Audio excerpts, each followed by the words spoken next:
اور یقیناً اس سے تھوڑا بہت لوگوں کو آسودگی ہوگی، لیکن بہتر یہ تھا کہ یہ ریلیف دیتے ہوئے حکومت یہ بھی اعلان کرتی کہ جو بے جا قسم کے ٹیکس لگے ہوئے ہیں، ایک سرچارج ہے، پھر سپر سرچارج ہے، پوری دنیا میں اگر کوئی بھی چیز بجلی سمیت آپ زیادہ مقدار میں کہیں سے خریدتے ہیں تو آپ کو وہ سستی ملتی ہے۔ ہمارے ہاں یہ الٹا چکر ہے کہ جتنا آپ اپنے جو کنزمپشن ہے بڑھاتے جاتے ہیں، آپ کے ریٹ بڑھتے چلے جاتے ہیں، حالانکہ یہ الٹا ہونا چاہیے کہ اگر آپ بلک میں خرید رہے ہیں بجلی تو آپ کو سستی ملنی چاہیے۔ یہاں وہ مہنگی بھی ہوتی ہے اور اس پر سرچارج بھی کئی قسم کے لگا دیے جاتے ہیں۔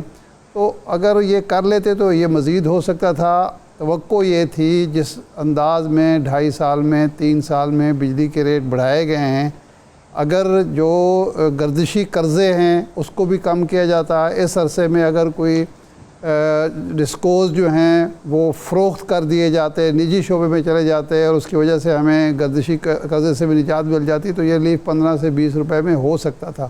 لیکن جو ہے وہ غنیمت ہے، اور دعا یہ کرنی چاہیے، خواہش یہ ہونی چاہیے کہ اس سے ہماری صنعت کا معیشت کا پہیہ چلے، اور اب جو انڈسٹریلسٹ ہیں خاص طور پر ان کا یہ فرض بنتا ہے کہ ان کی ایک ڈیمانڈ تھی کہ جو شرح سود ہے اس کو کم کیا جائے، دوسری تھی بجلی کے ریٹ کم کیے جائیں، وہ دونوں کم ہو گئے ہیں۔ تو اب وہ کم از کم برآمدات بڑھانے پر توجہ دیں، مینوفیکچرنگ کو بڑھائیں، اور اپنی جو کارخانے ہیں وہ فل سپیڈ چلا کے روزگار بھی فراہم کریں، لوگوں کو سستی اشیاء بھی فراہم کریں اور برآمدات میں بھی اضافہ کریں۔ لیکن اس کے بارے میں میرا خیال ہے ڈاکٹر حفیظ پاشا صاحب ہماری بہتر رہنمائی کر سکتے ہیں کہ وہ اس اقدام کو کس انداز میں دیکھتے ہیں اور اس سے ہماری معیشت پر مجموعی طور پر کیا اثرات مرتب ہوں گے۔ ڈاکٹر صاحب۔ بسم اللہ الرحمن الرحیم۔ میرے خیال سے آپ نے ایک مناسب سمری پیش کی ہے۔ جو قیمتوں میں کمی کی گئی، خاص طور پہ آپ یہ دیکھیے کہ تقریباً 7.5 روپے فی کلو واٹ آور کی کمی کی گئی ہے۔ یہ میں سمجھتا ہوں کہ حالات کو دیکھتے ہوئے یہ ایک اچھا پازیٹیو سٹیپ ہے۔ اور اگر آپ اس کو کمپیئر کریں جو قیمتیں ہیں ہماری انڈسٹری میں یا ہمارے مڈل کلاس کنزیومرز میں، ڈومیسٹک کنزیومرز میں، تو یہ 10 سے 15% کمی تو ہے۔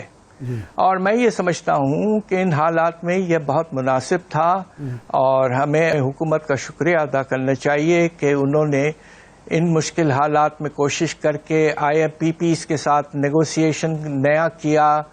اور اب جو اقدامات رہ گئے ہیں جس پہ IMF کا بھی زور ہے کہ آپ جو چوری ہے اس کو کم کرنے کی کوشش کریں۔ کچھ ایریاز میں تو یہ چوری کا بھاؤ یا چوری کا لیول جو ہے وہ تقریباً 15 سے 20% تک چلے جاتا ہے۔ دوسری طرف ڈسکوز کی ایفیشنسی بڑھائیں، اگر پرائیویٹائزیشن ہو سکتا ہے تو ٹھیک ہے، جس طرح ہم نے KESC کو کیا تھا بہت دن پہلے۔ مگر سوال یہ پیدا ہوتا ہے کہ ابھی بھی پاکستان کا جو بجلی کا ریٹ ہے وہ ہندوستان اور بنگلہ دیش سے تقریباً اب 60 سے 70% زیادہ ہے۔ اور ان حالات میں جب دنیا میں ایک جنگ چھڑی ہوئی ہے آپ کے امپورٹ ٹیرفز کی، تو اس وقت کمپیٹیٹیونیس بہت بہت زیادہ ہمیں ضرورت ہے کہ ہم کمپیٹ کر پائیں۔ تو اس لیے یہ بھی سوچنا ہے کہ یہ جو ٹریڈ وار شروع ہوئی ہے اس میں ہمیں کیا کرنا ہے۔ اچھا ڈاکٹر صاحب، یہ جو اب کمی ہوئی ہے اس سے ظاہر بات ہے کہ ہماری پیداواری لاگت تو کم ہوگی۔ اب جو ایشو ہے ہمارا ایکسپورٹ کا، کیا ہم بھارت، بنگلہ دیش، تائیوان، ویتنام، ترکیہ، یہ ہمارے کمپیٹیٹر ہیں، بنگلہ دیش، یہ ان کے مقابلے میں ہم اب مارکیٹ میں اپنی مصنوعات بیچ سکتے ہیں یا ابھی بھی ہم اس کمپٹیشن میں نہیں ہیں؟ دیکھیے ماشاءاللہ پاکستان کا سب سے بڑا ایکسپورٹ مارکیٹ، برآمدات کا جو مارکیٹ ہے وہ USA ہے، امریکہ ہی ہے۔ اور امریکہ میں اس وقت ہمارے جو برآمدات ہیں وہ تقریباً $5.5 ارب کے لگ بھگ ہیں۔